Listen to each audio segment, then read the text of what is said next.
Hello everyone and welcome to my YouTube channel. Today we are going to discuss about how to deactivate TikTok account on iPhone temporary in the latest update. So how you can do that? For this, what you have to do, you have simply watch this video completely. So first of all, what you have to do, you have simply make sure that you are connected to a proper Wi-Fi and internet connection. And after that, what you have to do, you have to simply make sure that you have installed the latest version of the TikTok app. And if it is showing any kind of update, then you have to simply update the TikTok app. And after updating, you have to simply open the TikTok app. And after opening, you have to simply click on that profile section, and here you have to simply click on three lines here. And after that, you have to click on settings and privacy. And after that, what you have to do is you have to simply click on account. And after that, you will find the option of deactivate or delete account.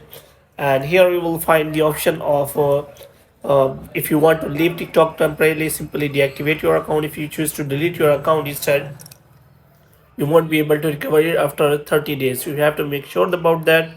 So you have to simply select to deactivate your account. And as you select that, there will be option that you want to deactivate your account now.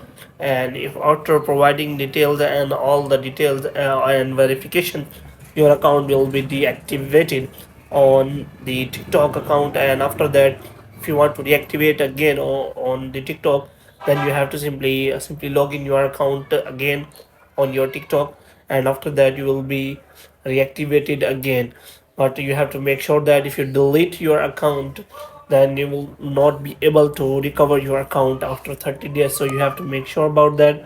So hope you have liked this video, and get more videos like these you can subscribe our channel.